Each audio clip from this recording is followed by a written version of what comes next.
새해가 시작됨과 동시에 연예계도 새로운 소식들이 계속해서 전해지고 있습니다.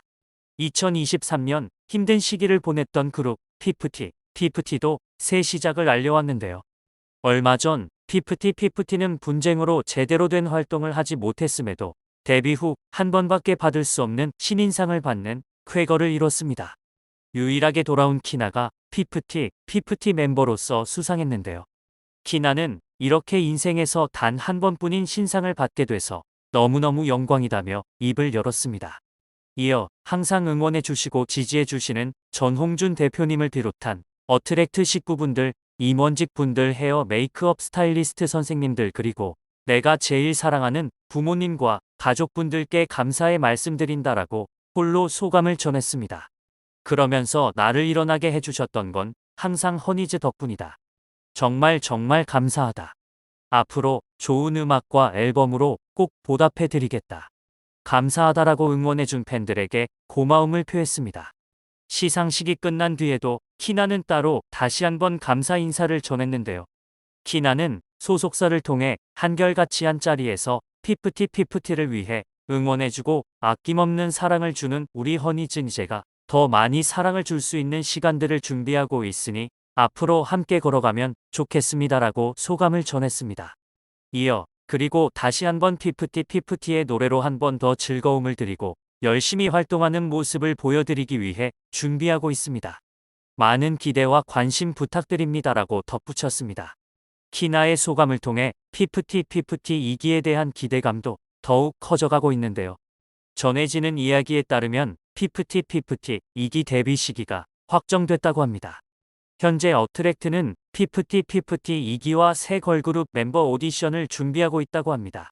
최우선 과제는 2기 멤버 발탁으로 상당히 구체적으로 진행되고 있습니다. 학원에서 진행되는 내방 오디션에도 100명이 넘는 지원자가 생기며 성황리에 진행 중이라고 하는데요. 현재 그 중에서 4~5명의 멤버를 발탁해 2기 연습생 멤버를 뽑았다고 합니다. 아직까지도 연습생을 선발하기 위한 오디션 중으로 전해졌습니다.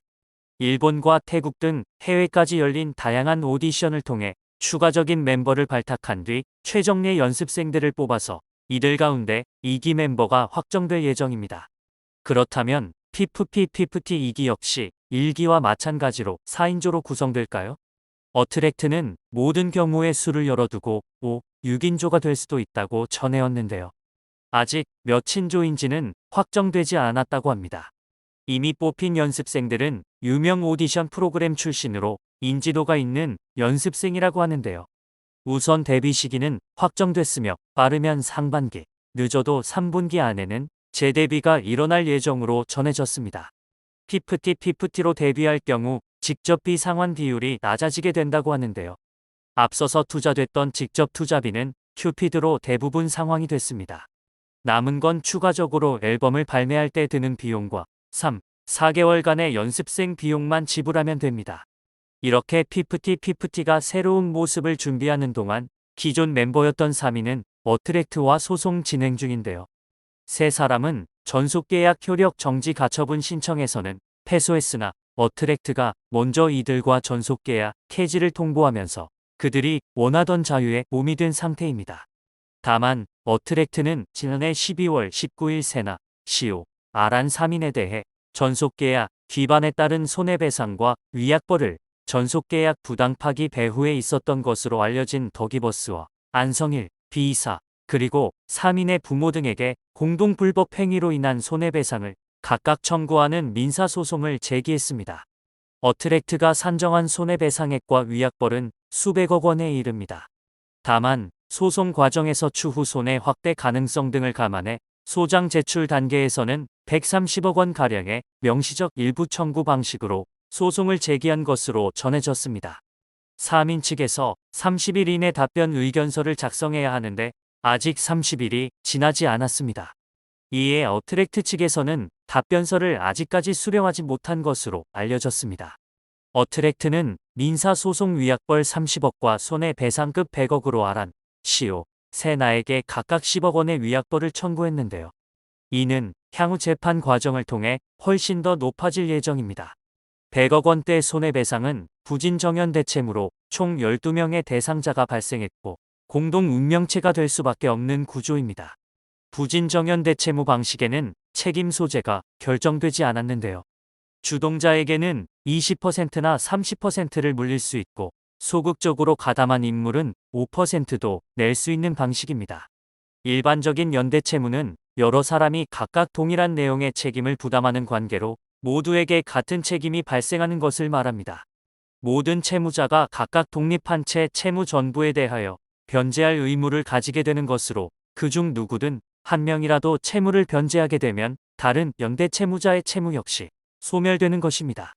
이를 피프티 사태에 대입해보면 우선 어트랙트가 피해를 주장하고 있고 그 잘못이 전 멤버 3인과 그들의 부모 6명, 더기버스 3명에게 모두 책임이 있다고 이야기하고 있습니다.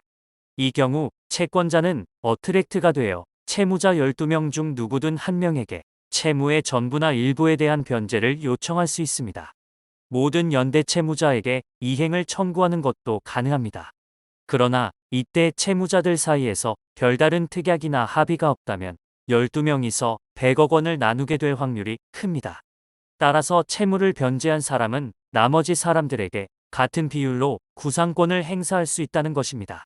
예를 들어 한 명이 돈이 많아서 100억 원을 갚으면 나머지 11명에 대해서 자신이 먼저 갚아줬으니 나머지에게 돈을 갚으라고 구상권을 청구할 수 있습니다. 이것이 바로 연대채무입니다. 하지만 어트랙트는 부진정 연대채무를 제기했습니다. 부진정 연대채무는 연대채무자의 의사와 관계없이 우연히 발생한 채무로서 여러 사람이 각각의 독립된 채무에 대해 모든 책임을 진다는 점에서는 연대 책임과 동일합니다. 그런데 채무자들 사이에 주관적인 관련성이 인정되지 않기 때문에 그중 한 사람에게 어떤 사유가 생기더라도 변제 등의 채권 목적 달성에 대해 다른 채무자는 영향을 받지 않습니다. 즉, 일부 또는 한 명이 채무를 변제하더라도 다른 채무자에게는 구상권을 청구할 수 없다는 것이 연대채무와는 다른 점입니다. 또한 누가 얼마를 더 갚아야 되고 덜 갚아야 되고가 정해져 있지 않기 때문에 이 경우 채무자들 사이에서 갈등이 벌어질 가능성이 큽니다. 정리하자면 연대채무는 갚아야 될 돈을 똑같은 비율로 책임을 나누고 갚으면 됩니다. 그런데 부진정 연대채무는 그렇지 않습니다. 12명 중에서도 주도적으로 이 사태를 이끈 인물이 있겠죠. 그냥 끌려간 사람의 입장에서는 억울할 수 있습니다. 때문에 서로에게 책임을 떠넘기며 갈등이 일어나고도 남는다는 이야기가 됩니다. 여기서 누군가는 어트랙트에게 분쟁 상황을 일으킨 인물이 누구인지, 그리고 그동안 어떤 일이 있었는지 모두 밝히겠다며 증언을 할 테니 고소해서 빼달라고 요구를 할 수도 있습니다. 이때 만약 정말 정확한 증거물을 제출한 인물의 뜻을 받아들여 어트랙트에서 고소 대상에서 3명 정도를 제외를 시켜주게 된다면 나머지 9명이 100억 원을 갚아나가야 하는 것입니다. 12명일 때보다 9명으로 줄어들었을 때 1인이 지게 될 부담이 훨씬 커집니다. 이렇게 서로에 대해 잘잘못을 따지는 갈등이 계속해서 생겨날 것입니다. 그러다 보면 지금과는 또 다른 새로운 상황이 펼쳐질 수도 있습니다. 소송과 별개로 세나, 시오, 아란 측은 새 소속사를 물색 중인데요. 최근 3인의 팬클럽은 공식 소셜미디어를 통해 3인의 법률 대리인에게 연락해 팬들이 현재 진행 중인 법적 소송을 지원할 방법을 문의했다고 전했습니다. 팬클럽에 따르면 3인의 법률 대리인은 현재 소송을 통해 결과적으로 원하던 전속계약 캐지를 상호간 통보를 통해 이룬 상황으로 더 이상 어트랙트의 소속 아티스트가 아니기에 팬들이 저희에게 특별한 법적인 도움을 줄 수 있는 상황은 아니다. 다만 새 멤버는 건강을 회복해가며 꾸준히 연습을 이어가고 있다. 또 새 소속사를 찾기 위해 노력 중이다. 음악 활동을 유지해 가려는 의지와 선한 영향력을 미칠 수 있는 아티스트가 되겠다는 희망을 여전히 가지고 있다라고 전했습니다. 3인 측은 빠른 시일 내에 복귀할 수 있도록 최선을 다하겠다고 했지만 이 과정이 쉽지는 않습니다. 피프티 사태가 벌어진 후 사단법인 한국연예제작자협회도 템퍼링으로 산업의 근간을 흔드는 행태는 근절돼야 하며 템퍼링으로 산업의 이미지를 저하시키고 혼란을 야기하는 모든 제작자와 연예인들은 퇴출돼야 한다라고 목소리를 높였고 대중에게도 통수돌이라는 불명예스러운 낙인이 찍힌 상황이죠. 우여곡절 끝에 새 둥지를 찾는다고 해도 이미 추락한 이미지를 회복하는 과정에 오랜 시간이 걸릴 것으로 보입니다. 반면 새로운 도약을 위해 준비 중인 피프티에 대해 어트랙트는 과거의 과오보다는 좀 더 좋은 이야기와 긍정적인 소식을 전하고 싶다는 입장을 전해왔는데요. 현재 어트랙트 미국 지사장에 재직 중인 김세황 또한 이제 미국 현지 언론들은 전홍준 대표를 응원하고 있다. 2024년에도 피프티에 주목할 행보를 기대해달라고 전했습니다.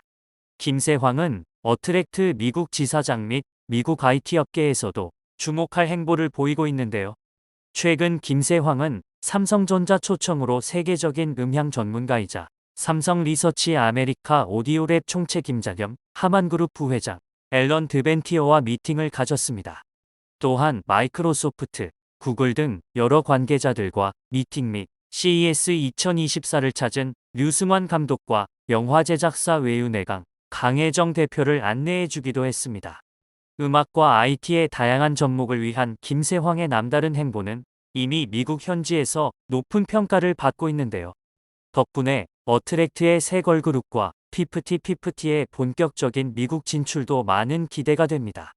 분쟁으로 얼룩졌던 과거를 뒤로하고 세계로 뻗어나갈 준비를 하고 있는 피프티와 어트랙트의 활약을 기대해보며 계속해서 응원하겠습니다.